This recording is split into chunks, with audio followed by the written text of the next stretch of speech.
সাংবাদিক বন্ধুদের সামনে আজকের মত বিনিময় সভার উপরে ব্রিফ করছেন বাংলাদেশ জামাত ইসলামীর সম্মানিত আমির ডক্টর শফিকুর রহমান।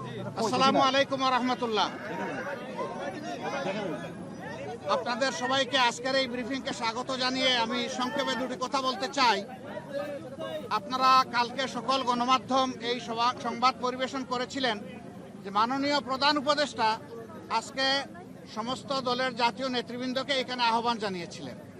আমরা সেখানে এসেছিলাম। দল মত আমাদের ভিন্ন, আদর্শ আমাদের ভিন্ন, পথ আমাদের এক। পথটা হচ্ছে বাংলাদেশকে রক্ষা করতে হবে। এই সব কিছুর ঊর্ধ্বে উঠে দেশ আমাদের সবার, শুধু রাজনৈতিক দল না, আমাদের সকলের, জনগণের একটা বিশেষ অংশ আপনারাও, এবং আপনাদের ভূমিকাও কিন্তু গত আন্দোলনে কারো কারো না থাকতে পারে, কিন্তু নির্বিশেষে অনেক সহায়ক ছিল। এই জন্য সেই ভূমিকার জন্যও আমি আপনাদেরকে অভিনন্দন এবং ধন্যবাদ জানাচ্ছি। আগামীর বাংলাদেশ গঠনে পথে পথে আমরা বিভিন্ন অন্তরায় দেখতে পাচ্ছি। বিশেষ করে পার্শ্ববর্তী দেশ, তারা আমাদের প্রতিবেশী।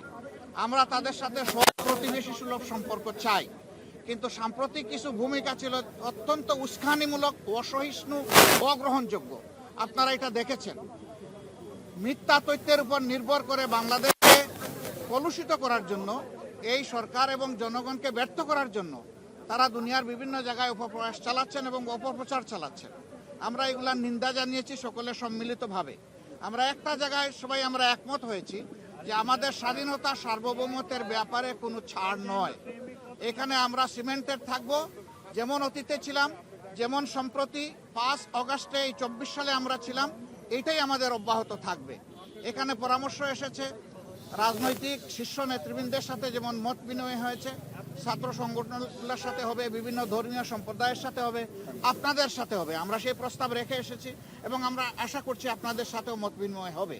এই সমস্ত অংশীজনদের সাথে মত বিনিময়ের পরে একটা জাতীয় ঘোষণা আসবে সরকারের পক্ষ থেকে। আমরা সেই ঘোষণার অপেক্ষায় থাকব এবং এই ক্ষেত্রে আমাদের যার যা প্রয়োজনীয় পরামর্শ আমরা সেটা দিয়ে সরকারকে সহযোগিতা করব।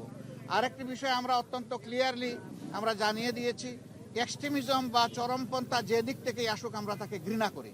এটাকে আমরা কোনো অবস্থায় প্রশ্রয় দিব না এবং মেনে নেব না।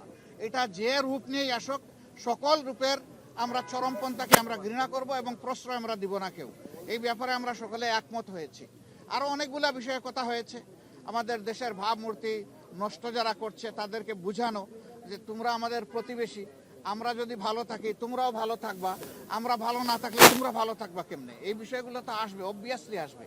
তো সেই বিষয়গুলো নিয়েও আলোচনা হয়েছে। আমরা আশা করছি জাতি ঐক্যবদ্ধভাবে ইনশাআল্লাহ আগামী দিনের সকল চ্যালেঞ্জ মোকাবেলা করে আমরা চূড়ান্ত সফলতার দিকে এগিয়ে যাব।